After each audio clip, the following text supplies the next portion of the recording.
Meet Uncle Sam. He has a lot of bills to pay. Almost $4 trillion worth every year. Uncle Sam's income is a little over $2 trillion per year.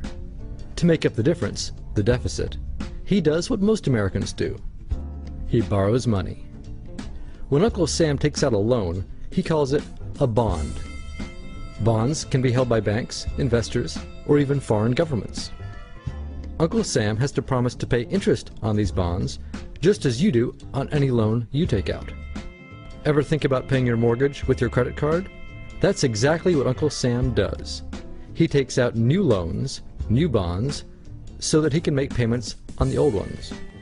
All those loans, and especially all that interest, adds up. Right now, Uncle Sam owes about $14 trillion. To put that in perspective, 14 trillion is about the same as the national GDP, the total value of all the goods and services produced by the American economy in an entire year. It's such a huge amount of money that Uncle Sam is starting to run out of people to borrow from, and he's having trouble just paying the interest on his loans. The obvious solution would be to either cut spending or increase taxes. But if he cuts spending, the people that he's spending money on would complain that they don't have money to spend, and that he was hurting the economy. If he tried to raise taxes enough to close this gap, not only would people definitely have less money to spend, he'd probably have riots on his hands. So Uncle Sam chooses the easy way to make money. Just make it. He calls up the Federal Reserve, which is our central bank, and, like magic, dollars are created and deposited in banks all around America. The problem is that the more of something there is, the less it's worth. Same goes for the US dollar. The more dollars there are, the less each one will buy.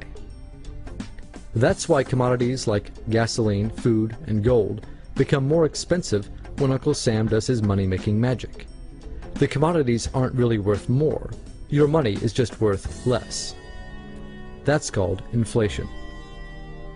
Remember the foreign governments that lent money to Uncle Sam?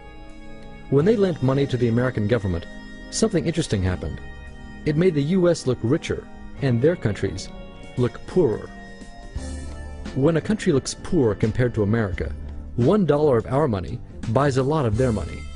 So they can pay their workers only a few pennies a day. With such low labor costs, they can sell their products in America for lower prices than any American manufacturer can. The easiest way for American companies to compete is to move their factories overseas and pay their workers a few pennies a day too. This contributes to a recession. Americans lose their jobs, stop paying taxes, and start collecting government benefits like Medicaid and unemployment. This means that Uncle Sam has even less income and even more expenses. At the same time, the people who still have jobs are desperate to keep them, so they tend to do more work but not to get paid anymore. When your dollars are worth less and you're not earning more of them, that's called stagflation. And this is why Uncle Sam is in a catch-22. He can't raise taxes or cut spending without making the recession worse. And he can't have the Federal Reserve create more money without making inflation worse. For now, he can keep borrowing money, but since he can't even pay the interest on the loans he already has, it just makes his inevitable bankruptcy even worse.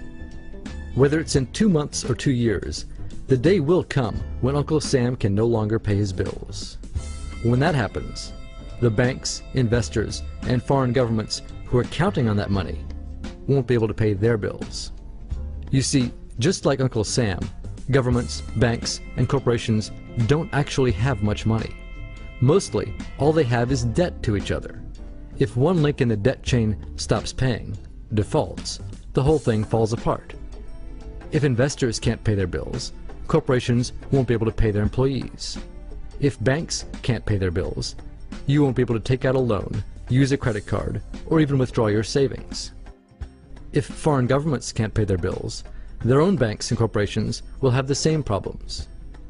That's called a global economic collapse. It's never happened before, so nobody really knows how bad it will be, how long it will last, or even how we'll eventually get out of it. The house of cards has already been built. There's no painless way to dismantle it now. All we can do is to educate each other about what's actually going on, and to prepare for what may be very extraordinary circumstances.